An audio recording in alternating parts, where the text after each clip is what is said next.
Hello, students. Welcome to Fab School. We are your teachers. I'm Evan. And I'm T. Who are we and why should you listen to us? Well, we're both professional Fab players as part of Team PCG Invasion. You might have seen us around at some of the larger events wearing the purple and gold jerseys. Our gameplay is usually pretty solid. We've got some other great teammates, but Evan and I are happy to be part of the team and also happy to be sharing some information with the general public about what we do and what we learn and how to help other people level up their game. Yeah, so we'll be doing like educational content regarding just like how to get better at the game in general, deck techs, maybe some gameplay videos, and then we'll also probably be doing tier lists at least once or twice every set, maybe. And of course, with how popular they are, we had to make our initial pilot episode a tier list. So we are going to be covering heroes for the hunted meta as prepared for Pro Tour London. So what we expect after the results of Calling Kobe just happened. Sao Paulo's coming up this weekend, so really just what to expect going to these events. Yeah, this is going to be a tier list that covers what we expect for Sao Paulo and London for the upcoming meta. So the first thing that we're going to build on here with this tier list is instead of just addressing the heroes as they come up and labeling them wherever they go, we did kind of pregame the tier list for the discussion, and we're going to start by building, the building block, the foundation for the pyramid with the shit tier right away. Don't play these heroes if you're trying to win one of these big events, basically. Yeah. So, Evan, if you want to take the lead on the shit tier heroes. All right, starting off with shit tier heroes, obviously we got to put the first Arachne. Don't really need to say much more. Betsy, sorry, Jacuzzer, she's garbage. Bravo. I don't know if I want to play Guardian in this meta. Crippling Crush ain't that good. And if I'm going to play a Guardian, it's not this one. Yeah, for sure, for sure. I think we got to go Katsu next. Oh, yeah. Katsu is a little bit out-flavored. I think Fi is slightly above the shit tier. I think he's like almost playable, you know? He got some new cards, so Yeah. shouldn't immediately throw him in there. Maybe not necessarily shit tier, but he's pretty close. We can kind of place that one in a low D immediately. Syndra is just 5 but better, I think. Yeah. Also, I'll just go into it now since we're going off course a little. D stands for don't play, you know? You know what? That's fair, and Fi definitely belongs there, if nothing else.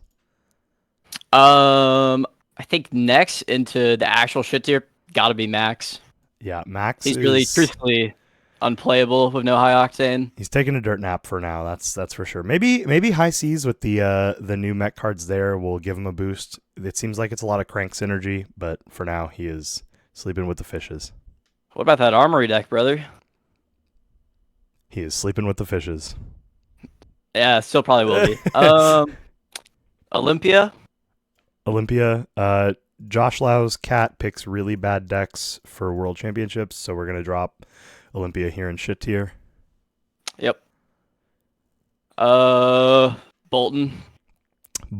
Yep. That one can go there. I would like to issue a major apology to Roger Bodie, but also I am not sorry. We haven't seen him play Bolton in a while in testing. Thank God. Yeah. Fortunately, I don't know if I saw him do it once. He was trying to play it a couple times whenever he first started testing with us, and then it's kind of fallen off a little bit now. How fortunate for us, truthfully. Next, probably Teklo Vossen. Oh yeah, a lot of people call the shit tier just Teklo tier, so this one belongs. It really does. You think anything else belongs in the shit tier? Oh man, you don't think something like a Riptide or an Azuri in the shit tier? Dude, you know, I've got a little bit of respect for Mr. Tide, a calling winner, or not calling winner, excuse me, a Pro Tour winner. Played him once. A Pro Tour winner played him once. You know what? I guess by that same logic, Azuri won a Pro Tour at one point. So yeah. Also, I feel like a lot of these heroes, like I think Riptide has gotten probably a lot better with like the remembrance and the search for three trap cards that like inertias them. I'm blanking on the name now, but Yeah, I feel like a lot of people think that like this random blockout strategy fatigue is going to be good enough to beat some of the things that we anticipate will be S tier or A tier, but I just think it's not going to be good enough. So, yeah. yeah, I don't think so either. I really like. I don't know. You're bad into arcane, so I feel like you're not doing too great into the flicker wisp combo. And yep, we know that's going to be somewhere towards the top. Yeah, I guess like you said, D tier is the don't play tier, so they can rest there. Not completely dead, but not off to a great start. Yeah. Fang, not very good. Fang, yeah, I feel like people want to try the new spice, and sometimes this deck can just steal a little bit, but also probably D tier. I wouldn't put it in shit tier. It's not Betsy. Yeah, his math is like actually quite good when you're online. So Yeah, the only rough part is like getting your math to online. Speaking of warriors that need a lot to go online, Kasai. Kasai, got to build a bunch of Uh, tokens. you do. I will say truthfully, Kasai did get some like very good upgrades with the hunted like sharpened senses. I think the card is the new yellow majestic. Yeah, honestly, for me, it's just a matter of whenever we like have the discussion for Kasai, I always just turn to Dilks, and if he's not happy with it, I'm not happy with it. I trust him. He won a calling on the hero. I also trust Dilks. If Dilks is not on Kasai, you should certainly probably not be on it. And then similarly for KO, we have quite a few people on our testing group that are familiar with KO, well versed with KO, and are not playing KO. So we can That draw. is a draw Blood Rush Simulator hero. It is. It's not terrible. I don't think it's like the end of the world if you wanted to play KO, but you are just adding so much variance. Your math isn't very good. Your math isn't great. It's like okay. Blood Rush kind of makes up for some of it, but there are other heroes that do it better, block better, have a better game plan. It's not like the worst thing in the world, but again, D tier, don't play. I wouldn't recommend it. And since we're talking about variants along with Brute, we can go ahead and put Nick Butcher's Worst Nightmare in D tier as well. Dude, Reinhardt. Unfortunate what happened to our boy on stream, but still, I would put it in don't play tier unless you're Eugene. Yep, he Uh, sees the lines, dude. He took he both sees he the took line. both pills. Yeah. And then speaking of more Blood Rush Simulator heroes, Levia. I would like to issue another immediate apology to Jacuzer and then an additional apology to Brennan. I'm putting Levia in the don't play tier, and if either of you play it, you will make me cry. Yeah, it's not good. Auxilio, that one's like a different type of simulator. It's draw gone in a flash simulator. Yeah, and sometimes you draw Um, Gone in a Flash, and it's still not good enough. So yeah, but your deck does do some cool things, so it is a that's your lot of cool goal, I guess. stuff. This is the kind of deck that if it took rounds longer than 5 minutes to play, I would definitely go watch it every time I was done with my round. Yeah, for sure. Next up in don't play, it probably has to be Dash Inventor Extraordinaire. Yeah, it makes me sad, but this hero definitely also belongs in don't play. I would be a liar if I didn't say that I attempted a million different ways to play Tree Frog for London, and after infinite games, you cannot consistently beat Aurora. It's the format is just getting worse and worse to be playing these like random control fatigue strategies unless you have some really powerful value that you accrue throughout the game. Kind of like Nationals a couple years ago with Charles Dunn's Fatigue Briar that I'm not sure if you ever got to see it. Um, Uh, I'm aware. I'm not. I don't know. You might have seen it once. But it Maybe like twice. accrues value a little bit, and then it's fine. But that strategy just doesn't exist as much anymore. With how powerful the ability to just push damage and damage and damage, or like Yeah, slight off I turn into major turn. I also think like without Crown of Seeds, a lot of the defensive decks have not been able to hit like a similar value as that Briar deck did. And I think the general public is just getting stronger against 63 blocks. Yeah, it's quite unfortunate. I really enjoyed farming, and now we have a bunch of 4 blocks, and so it's even better. But one day, maybe we'll have Chrono Seeds and Count Your Blessings in the same format, and then I will cry tears of joy. Have you played Living Legend T? Moving on, I think we should add Arachne slip through the cracks into D tier. Yeah, that one's also pretty bad. Um, This deck is just like the worst of anything that an assassin can do, unless you're playing OG Arachne, I think. It's just kind of unfortunate because the design was really cool, and I really thought it was going to do something whenever it first came out, but it just keeps falling behind the better value or better assassin decks. yeah, unfortunately, when you're playing stealth cards, a lot of your cards are just underrated because they're threes and not fours. Yeah. And that's what most other aggro decks are swinging for on a card. So Yeah, kind of see and it left behind. for the same thing for that, a lot of people know how to beat 63 blocks now, and that deck even struggles with some of its cards being 2 blocks.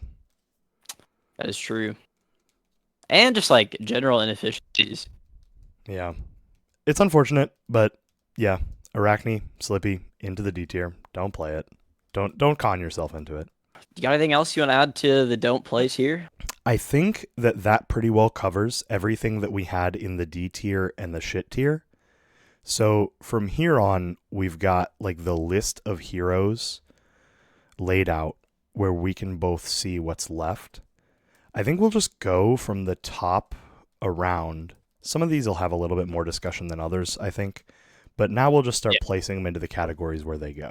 So if Okay. you want to start us off with the first one there on the top left. So we're sort of Arachne Marionette. I think it's a B tier hero.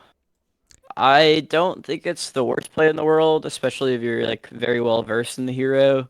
But I think a lot of your matchups are kind of lacking. Like I think generally the assassins don't have the greatest matchup into Aurora. And you could decide that you want to build your assassin deck to like specifically target Aurora. But then you kind of fall victim to the other decks in the S and A tiers. Yeah, you have some like pretty awkward math sometimes, especially with having to do random set keywords to make this hero work, and it just makes your math kind of bad sometimes. So yeah, I agree. Yeah, you do some very powerful things sometimes with the Arachne Marionette, but I think you have like worse assassin problems than the remaining assassin on this list. Yeah. Yep. And speaking of the remaining assassin on this list, we'll just go ahead and cover that one next. It's new. And new, I think, is fixes a lot of the problems that Arachne has. You do end up with this situation where a lot of times you have some like 1 card 1s where you end up with a blue, and the best thing you can do with it is swing it just as a vanilla blue with no text, or send a dagger that doesn't matter, or you have to lead on Uh, those things to make your turn work. But you also like gain access to CYB, as we saw from World Championship in Osaka. It works out really well in new, where it people like do this weird block because they expect you to have reactions, and then you just CYB, gain some life. The same thing where if you just have like a CYB in your arsenal, that's usually going to be a better play than just random 1 card 1s.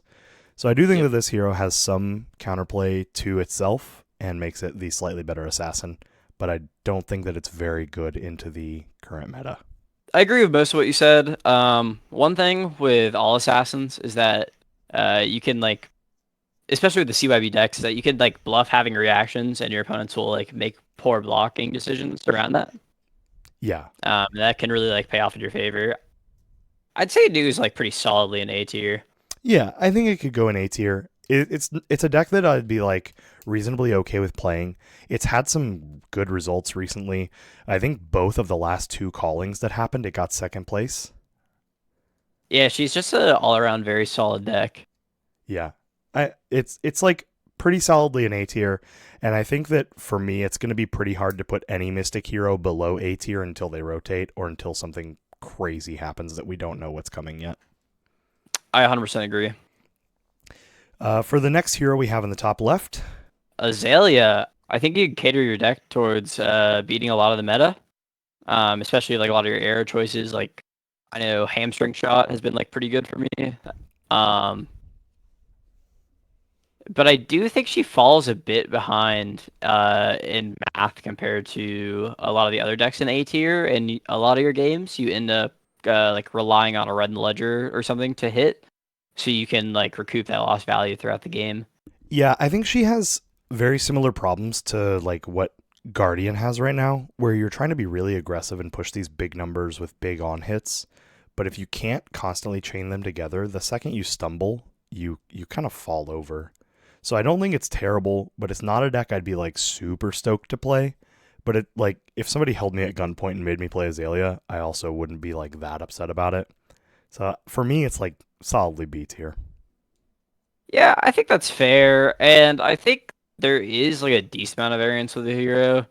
Um, I'd certainly say it's like less consistent than some of the heroes and the tiers above it. But I think like if you're very well versed on the deck, you can do well. Yeah, sometimes you open up like premeditate, inertia effect, and then like you load an arrow, blind flip, and it's run the ledger, and then You're send that just thing for 11, and your opponent doesn't get to play the game the first turn. you are just cooking them from the start. Next up, the boogeyman of the format. Yes, the boogeyman of the format, Teklevasen. Oh, nope, not Teklevasen. That would be Aurora. She's broken. There's really not much to be said about this. The results speak for themselves.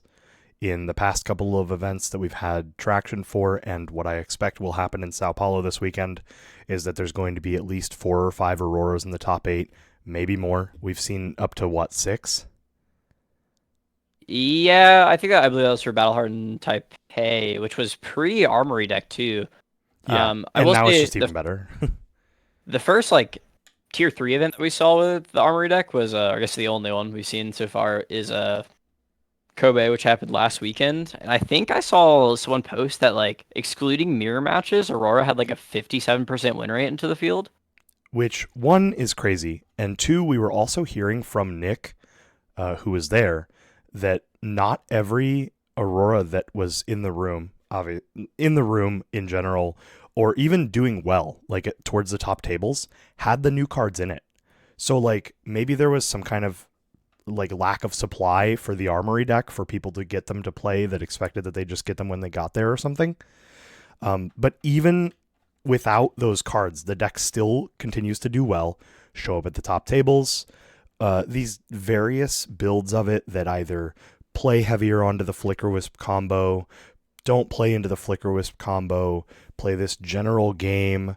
Like any build of Aurora that you go with that you feel comfortable with right now, I think cannot possibly be a mistake. I 100% agree. They're all good. Yeah. And the discussion keeps coming back up about whether or not Flicker Wisp should be in the deck. And we see like these lists from Team Blue Pitch where they have 1 or 2 copies. And it's possible that something like that will be the end goal of what people land on. Yeah, I think the deck plays a like very good just a regular aggro plan about the combo anyway, so it's really up in the air on what people are gonna bring. Yeah. For me, I will just like lay the carpet out. It feels pretty obvious that Aurora is going to be a lot of people's pick for the Pro Tour, and I'm not even going to try to hide it. Aurora is definitely my front runner for the Pro Tour, like without a doubt in my mind. I 100% agree. I think if you're going to the Pro Tour, or I guess we'll probably be posting this after the calling Sao Paulo, but if you go to that, you should have a plan for Aurora, and I think if you don't, you are going to be in for a rude awakening. You will probably have a bad time if you aren't ready to play against a bunch of Auroras. It will not go well. Next up, we have Syndra. I gotta be honest, I'm Syndra's biggest hater. I think this hero is very bad. I don't know how it won 2 callings, but since it did win 2 callings, I'm willing to throw it in C tier. I think its biggest issue is people just like understand the like blocking patterns they need to do against it now, and it just has not been converting because of that. Like if we look at Battle Hardened Taipei, it looks like there's only one. Looking at Calling Kobe, there's 0 in top 8. And then looking through some other random Battle Hardens, looks like Charlotte there was 0 in top 8. 0 in the top 8 of the Portland Battle Harden. Like Did this hero just die off whenever it lost its plot armor? I guess. I don't really think it lost its plot armor. I think people just like realized how they have to block against the deck, and then turns out when you're like your hero's math is not very good at all when you're not getting a master draw.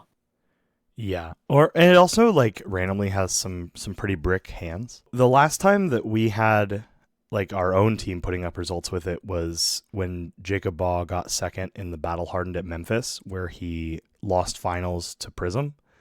And even though he's unfavored in that matchup, he was still like kind of pulling ahead for most of the game until he drew like one brick hand and died. Yeah, you like lose. I mean, there's like degrees to brick hands, but a lot of the times, even if your hand's not like a full brick, you'll have to like pitch a dagger, with like a red or something, and that just doesn't feel good.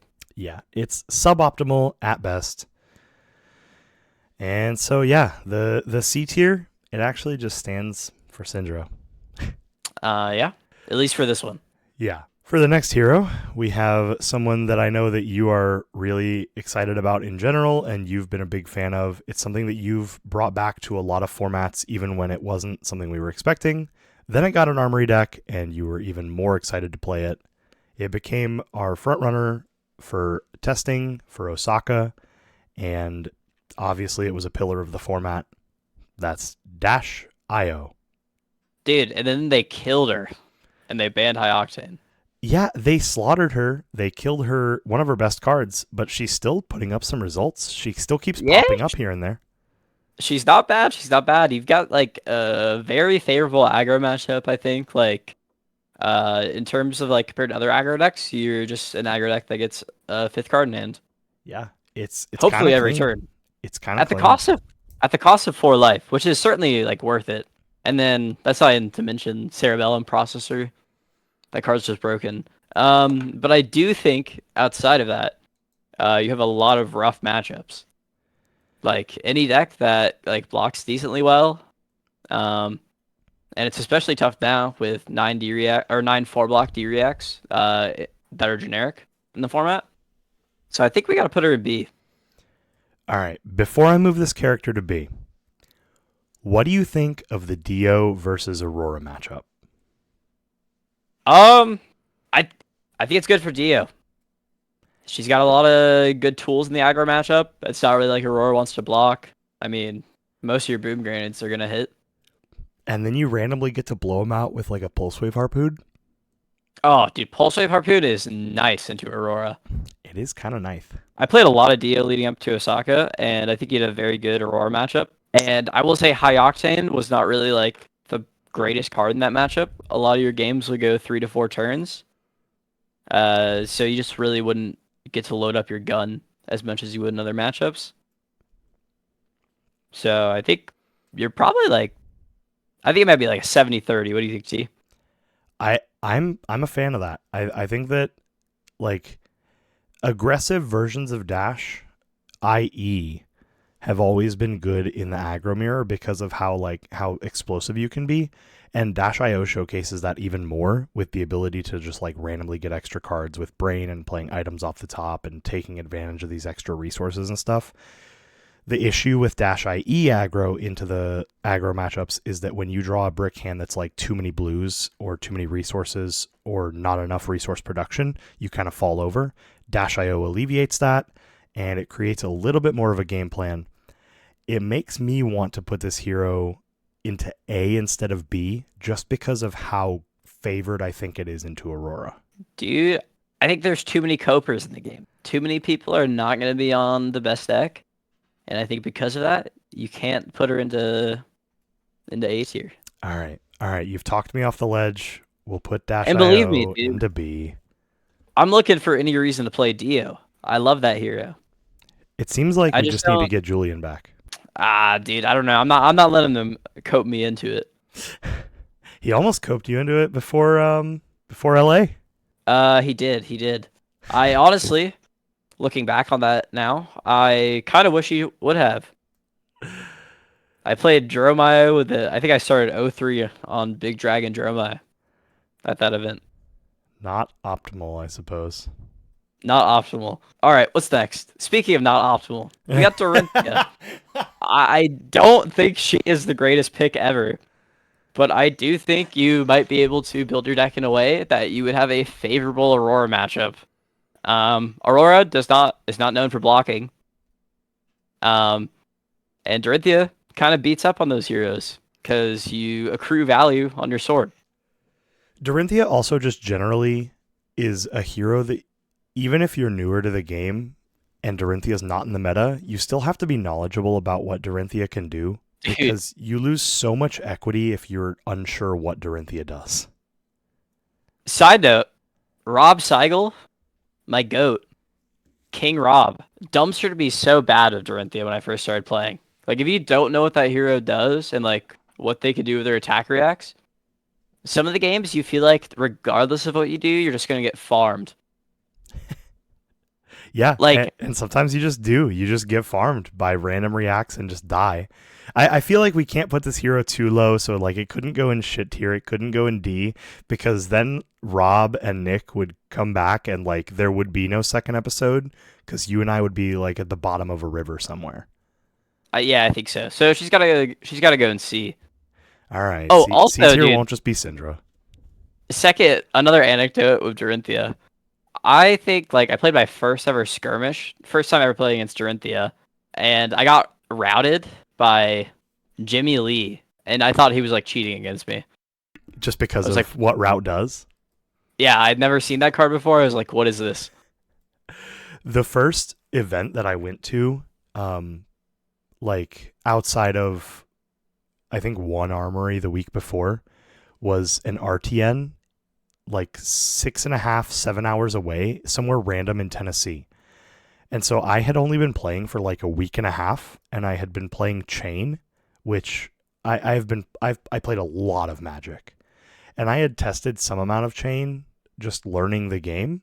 But obviously you can't master all the nuances, especially of a deck like that, in a week and a half. And I managed to make it to top 8 with that Chain deck, but there were two Darinthias in the top 8 that like clowned everybody at the event, and it was Nathan Crawford and Josh Lau. Dude, Dory is like a new player's worst nightmare. Nathan Crawford clowned me in top 4, but I was just happy to have gotten my invite in my first event. Next up on the list, we have a pretty big deal for the format, I think. You might have a differing opinion, but before I even say what the hero is, I'm going to say that I think it still belongs in S tier because this hero is incredibly powerful and does some crazy stuff, and the new tools are really good against Aurora, and that is Enigma. I would agree with S tier ranking. Have you read Traverse the Universe? Have you read Manifestations of Moragai? Like, That need I is say a more? combination. Also, she got like a four or a third block 4D react. And I think that's just like such a huge upgrade to the deck. And new shoes Especially for more like breakpoint blockage. new shoes are nice, and dude, the flavor text on Shelter is like actually quite relevant sometimes with Aurora, especially with when you have like a large board. Yeah, it's like scary to put these random reds into your deck whenever you need to block a bunch of arcane from some decks sometimes as Enigma. But Shelter is one that even in the worst case scenario, it just discards to block arcane and a breakpoint or like cover wherever you need it to be covering. You don't have to worry about like scary random unpreventable points from things like Vinset. So Enigma feels like a really good pick to me. It feels like at worst 50-50 into Aurora, I think. So I think it can't be a bad pick for the format. Yeah, I'd have to agree. I think Enigma is very strong, and not to mention outside of Aurora, you have a bunch of very good matchups. All right, next up, recent calling winner, Florian. I gotta be honest, I don't find this deck too appealing, personally, at least. I think this deck is like super boring to play, but it's got good math. It does And the same thing every time, right? Like your decisions are pretty well laid out for you. This is a good deck if you feel like you aren't the best at making your own decisions in Fab, or if you feel like overwhelmed with some of the decisions, because 90% of the time, your decision is just going to be laid out for you, but it's a really good decision to make. Yeah, like casting Felly in the Crown. Card's insane. Should I cast this card that makes my opponent get rid of a card and attacks for 8 for 2 cards? That sounds like better Wounded Bull to me. Yeah, I think it might be better Wounded Bull. All right, yeah. I mean, you do have to jump through a little bit of hoops, but you're also trying to jump through that hoops so you can have 1 card 5 in the late game with Grasp of the Arcanine plus Reaping Blade. So 1 card 5 is pretty hype. There's also like the build up of infinite rune chance and then just one shot everything build. Yeah, I think that build's kind of cap, but bro, don't be a hater. I love one shotting people. I'm hating, but good old Reaping Blade Florian. I think he's a fantastic. I don't know if I'd say fantastic. I think he's a very solid choice. We can put Florian in A tier. It just won a calling. You're right. It does feel bad to not put it anything higher than A tier if it. It'd be disrespectful. Yeah, truthfully, it'd be disrespectful to the hero, to the game, and especially to the champion of the calling. So, Florian, I don't know. Good hero, A tier. If you really think about it, though, if we put the hero lower than A, then that guy just looks like extra goated. All right, you've sold me. I'm moving Florian to shit tier. All right. Sorry, I said that guy, Tatsuya. Speaking of loving blowing people up, Kano.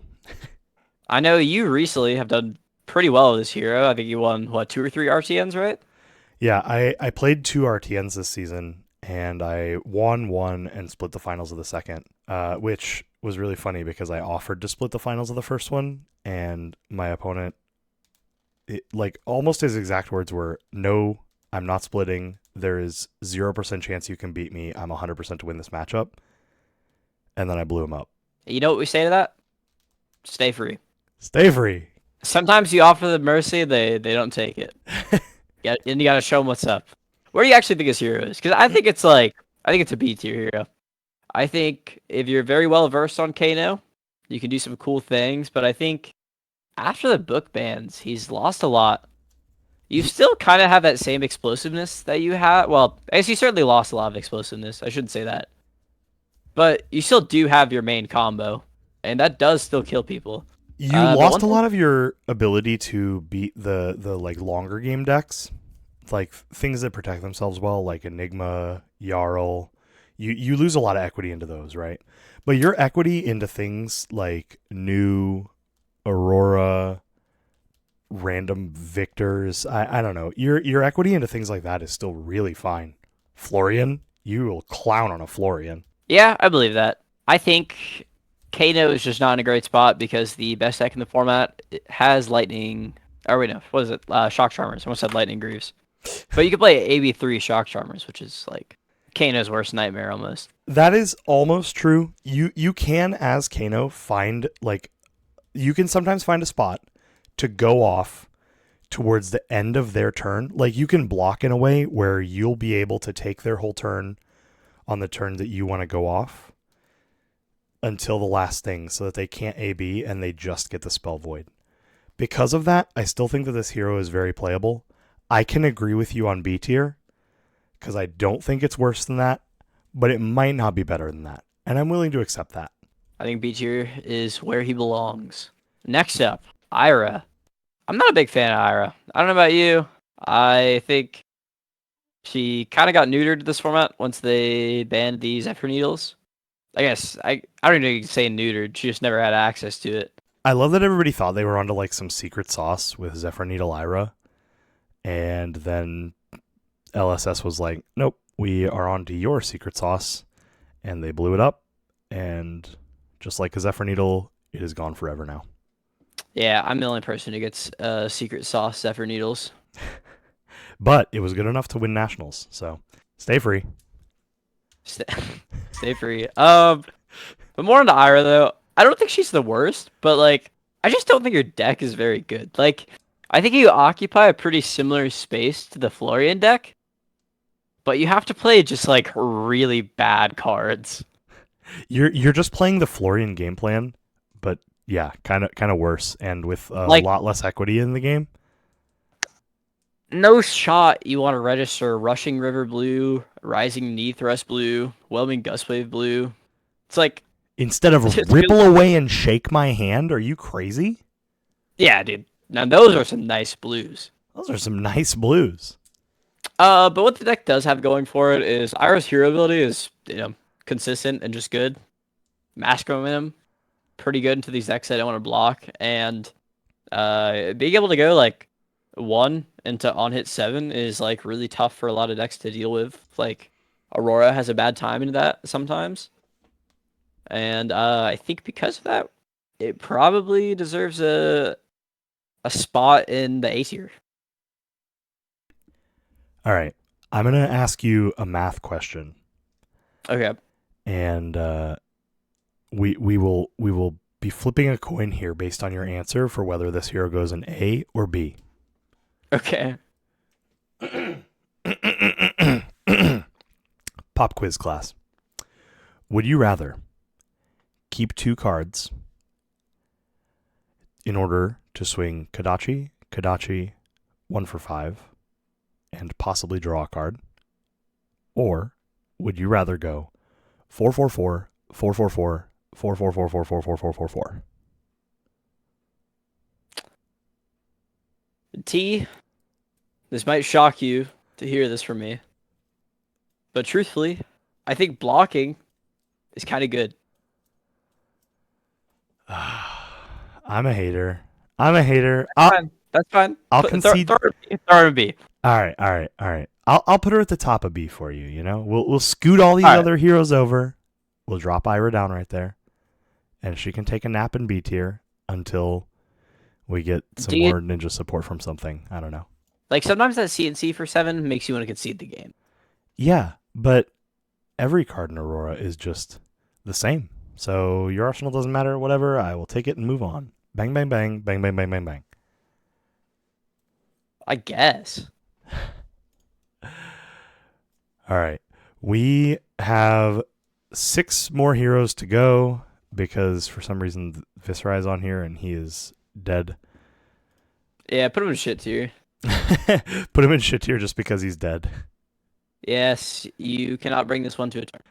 You really should not bring Viscerai to a tournament. That is true. All right. So for next on the list, we have Victor Goldmane, which I really wish Guardian was better right now, but I just don't think it is. All the Guardians to me in general feel pretty underpowered compared to how Guardian used to feel in my mind. Maybe I'm just crazy. I promise you it wasn't just in your mind. But one thing I think contributing to Guardian being really good back then was Guardian just had like the best card quality, and I think all of their classes in the game for the most part have caught up. Yeah, I remember when everybody was complaining that Guardian was getting another new piece of equipment, and now like everybody's on a pretty even playing field with things like that. And the average card quality, like you said, has kind of leveled out somewhat. Things like Victor, where you're playing a like 1 card 7, 1 card 8 with Trounce or Test of Strength, even those like just aren't good enough to make the rest of your cards in your deck better than the evened out level of playing field. So for me, something like Victor is a little bit worse than Jarl because you have more options for disrupting in the current meta and being able to break Aurora's game plan. In my mind, Jarl is A, Victor is B. What are your thoughts on that? Yeah, I'd agree with that. I think Victor can tailor its deck certainly to beat like Aurora, but I don't think you can do it as well as Jarl can. I think Jarl can like devote his entire deck to just beating up Aurora, and you can make it to essentially where you probably couldn't lose. Yeah, the only issue with that is that you're going to lose a lot of your other matchups at that point. So yeah, nothing else is probably winnable. But if you just hit Auroras and then you draft well, you'll have a pretty good tournament. Yeah, that's true. All right, next up, Prism. She's good. I think you have like a pretty winnable matchup into what looks like to be our top 3 decks right now, which is New, Aurora, and Enigma. The deck is like pretty ape. You really just play 2 Heralds a lot of your turns and maybe a Pump sometimes. But I think if you have a lot of reps on the deck and understand like a lot of your lines that you can take with the Halo and like when to flip and all that, you can play the hero to a lot of success. And I know she's very good to Aurora, so seems like a good reason to play her. The people that are going to be registering something like Prism are going to be playing hundreds, maybe even like crazy enough to be like 1,000 games on this hero. This is going to be a format where one tricks are rewarded for specifically Prism.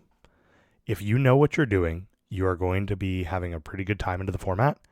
So I implore everybody to be prepared for what it looks like to play against a good Prism.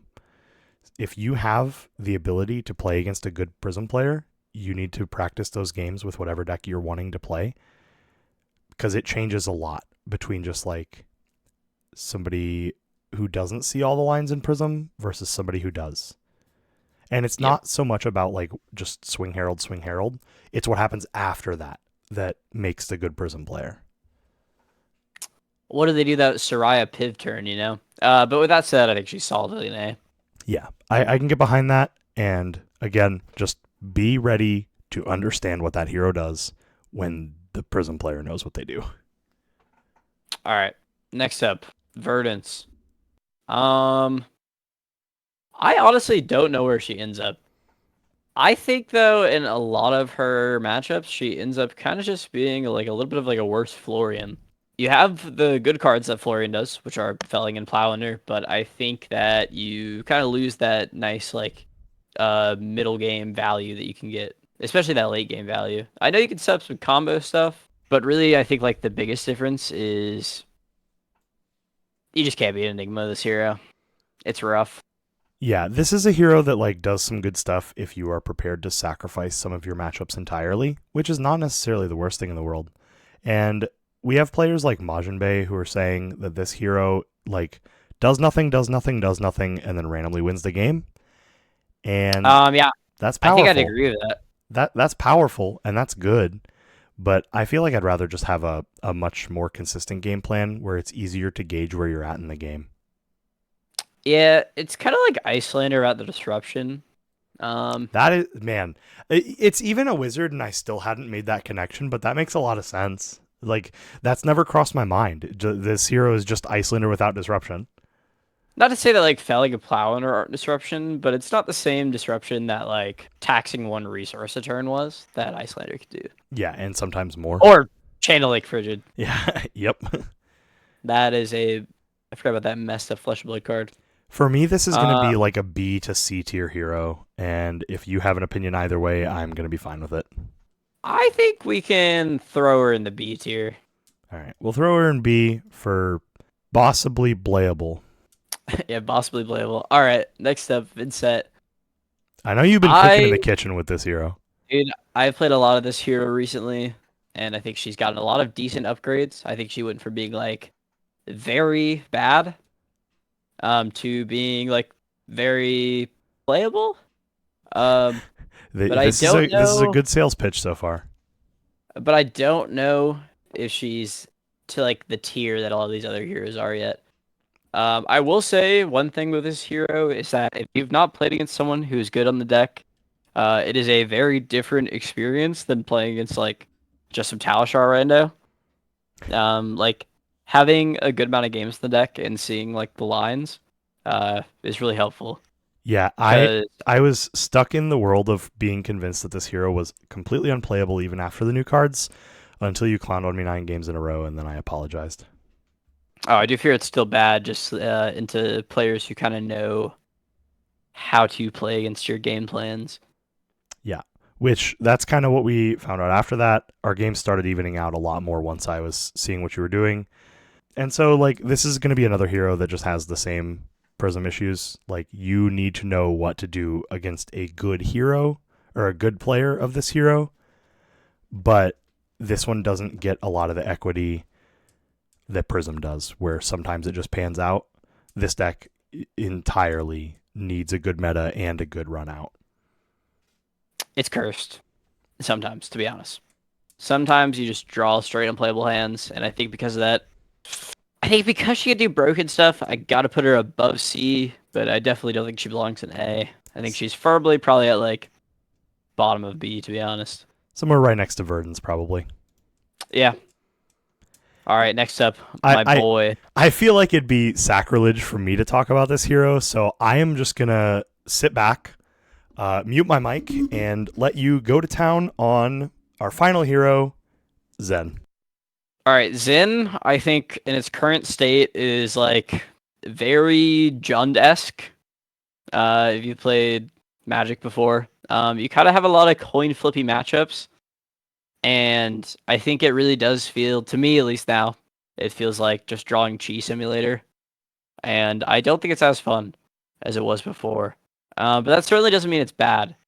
One thing that I will note with the deck now is you can't really like mess up as much as you could previously.